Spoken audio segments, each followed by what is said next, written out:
Index से जोड़ दिया जाए।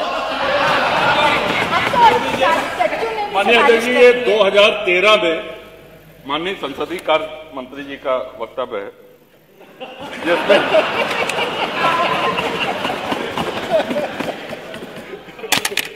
और आपने कहा है कि मानवर इसमें वारंट ऑफ प्रेसिडेंस बने हैं। आपने हम विधायकों को एक स्थान दिया है। ये बात अभी महाना जी ने भी स्वीकार करी। उत्तर प्रदेश और केंद्र सरकार ने विधायकों को वरीयता दी है, वहीं दूसरी तरफ अधिकारी हम लोगों को अपने से छोटा मानते हैं। उनका पद, अधिकार और प्रतिष्ठा हमसे ज्यादा है। मान्यवर, ये बहस जरूरी है। आगे चल के माननीय संसदीय कार्य मंत्री जी कहते हैं कि जो महंगाई का आलम है, मैंने इस सब में आज से 10 वर्ष पहले भी कहा था, यानी कि 2003 में भी आप उठाए, 2013 में भी उठाया इस बार। और आप आगे लिखते हैं, कहते हैं कि अखबारों के माध्यम से, मीडिया के माध्यम से कई बार ये आवाज उठा चुका हूं। हम क्या करें, एक प्याला चाय भी किसी को पिला नहीं सकता, ईमानदारी से कैसे रहा जाए। लेकिन आप बाकी सारी विधानसभाओं से तुलना कर लें मान्यवर, आज आवश्यकता इस बात की है कि जिस लेवल पर महंगाई बढ़ी है उसको प्राइस इंडेक्स से जोड़ दिया जाए। हमारा कतई कोई अधिकार हमसे नहीं छीना जाए। और इतना काफी नहीं है। अब मान्यवर, आपके ऊपर आपका भी यही मत था। माननीय संसदीय कार्य मंत्री का नेता सदन आदरणीय महाराज जी भी उपस्थित हैं। अब शुभ कार्य में देरी न की जाए, यही हम सब लोगों का निवेदन है। ये अंसल तो आप ही की उपस्थित थी। आप ही के समय में उसको, उसकी सारी इलीगल मांगों को पूरा करके निवेशकों के साथ और होम बायर्स के साथ धोखा हुआ है। ये सब समाजवादी पार्टी के समय में सारे काम हमारे सामने, उसको हमने कभी उसको ध्यान को नहीं किया। आपने उसके लिमिट को बढ़ाया था, हमने उसको घटाया था और शिकंजा कस करके आज उसको इस स्थिति में पहुंचा देंगे कि अगर एक भी होम बायर के साथ धोखा किया तो सारी प्रॉपर्टी को भी जब्त कर लेंगे। किसी होम बायर के साथ खिलवाड़ नहीं होने देंगे। लेकिन मैं इस बात के लिए भी आश्वस्त करूंगा कि अगर किसी को गलतफहमी होगी कि किसी गरीब का पैसा या किसी नागरिक का पैसा लेकर के वह कहीं भाग जाएगा तो पाताल से भी उसको निकाल करके लेके आएंगे और सजा दिला देंगे और सबको हम गारंटी देंगे कि उसका पैसा उसको मिल जाए। इसके अलावा जो क्राइम ब्यूरो से जुड़े हुए आंकड़े हैं जो आप दे रहे थे, मैंने परसेप्शन की बात कर ली, महाकुंभ का भी उदाहरण आपको दे दिया। अब मैं तीसरा उदाहरण आपको इसको दे रहा हूं। एनसीआरबी के जो डाटा है, डकैती में 2016 की तुलना में 84.41% की कमी आई है। अब मैं 24 की बात कर रहा हूं, अब मैं 22 में भी आता हूं। देखिए 2016 में 263 डकैती के मामले सामने आए, 263 ऐसे मामले आए थे और 22 में 50 ऐसे मामले आए। लूट के मामलों में 77.43% की कमी आई है। हत्या के मामले में 41.01% की कमी आई है। बलवा में 66.40% की कमी आई है और गृह वेदन में 5.12% की कमी आई है और फिरौती के लिए अपहरण में, शिवपाल जी, इसमें भी कमी आई है 54.72% की। ये है अपराध के आंकड़े। और यह अब प्रवृत्ति समाप्त हुई जो आपने पैदा किया था, वन डिस्ट्रिक्ट वन माफिया आपने पैदा किया था। आज माफिया नहीं है, दूर की कौड़ी हो चुकी है।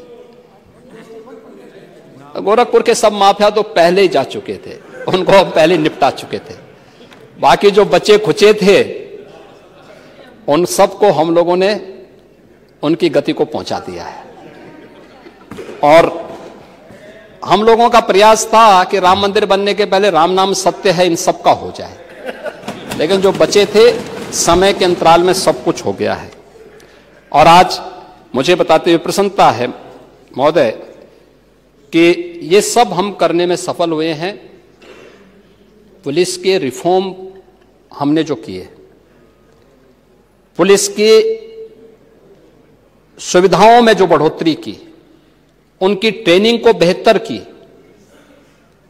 ये वही प्रदेश था जहां पहले अपराधी दौड़ाता था, पुलिस भागती थी और पीछे अपराधी और माफिया उनको दौड़ाता था। माफिया के सामने सारे के प्रोटोकॉल फेल हो जाते थे। जो पुलिस पहले माफिया को सैल्यूट करती थी, आपने वो दृश्य भी देखा होगा, एक माफिया जिसने एक हाईकोर्ट के चीफ जस्टिस के काफिले तक को रोक दिया था, जिस माफिया के लिए 10-10 जजेस ने कोर्ट में किसी प्रकार की सुनवाई से इनकार कर दिया था, वही माफिया जब इस सरकार के समय पुलिस की गिरफ्त में आया तो पैंट उसकी गीली हो गई थी। ये वही सरकार है। पुलिस धमक से, शासन धमक से चलता है और वही धमक आज प्रदेश के अंदर माफिया के अंदर दिखाई दे रही है। और उसका परिणाम भी हमारे सामने है कि हम लोगों ने इसके लिए जो प्रयास सरकार के स्तर पर हुए हैं वह सभी उसके सामने है। और महोदय, यह जो चीजें हैं, खासतौर पर बजट में हमने जो टोटल इंफ्रास्ट्रक्चर के लिए धनराशि उपलब्ध करवाई है 22% है। शिक्षा के लिए आप लोग जीवन भर नारा लगाते रहे कि शिक्षा के लिए बजट का 6% तक जाना चाहिए। अरे हम 13% तक लेके चले गए। मैं कह रहा हूं, अरे आप इसको 13% ले गए हैं, कम से कम धन्यवाद देना चाहिए था आप जैसे व्यक्ति को। कृषि और संबद्ध सेक्टर सेवाओं के लिए 11% बजट दिया है। चिकित्सा और स्वास्थ्य के क्षेत्र में 6% दिया है। सामाजिक सुरक्षा के लिए 4% और के लिए 4% उपलब्ध कराया, यानी अवस्थापना सुविधाओं के लिए के विकास के लिए 1,79,131 करोड़ रुपए। शिक्षा क्षेत्र के लिए, जिसमें बेसिक, माध्यमिक, उच्च, प्राविधिक और व्यावसायिक यानी टेक्निकल और वोकेशनल एजुकेशन के लिए है, इसमें 1,06,360 करोड़ रुपए इस बजट में उसका प्रावधान किया गया है। ऊर्जा क्षेत्र के लिए 61,070 करोड़ रुपए से अधिक की, और सिंचाई के लिए 21,340 करोड़ रुपए, एमएसएमई के लिए अन्य उद्योगों के लिए भी 24,000 करोड़ रुपए के इसमें प्रस्ताव किए गए हैं।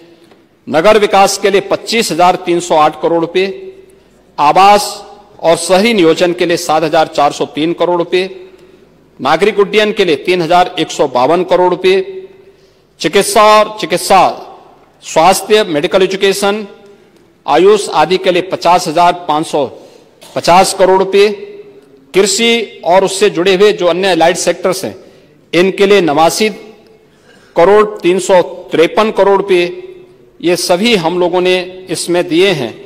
और इसके साथ ही मुझे बताते हुए प्रसन्नता है कि सरकार के प्रयासों का परिणाम है कि हमने उत्तर प्रदेश विधानसभा को आईटी से लेस करने में सफलता प्राप्त की है। आज उत्तर प्रदेश की विधानसभा ई विधान के रूप में देश के अंदर जानी जा रही है और जो भी आता है अभिभूत होकर के जाता है।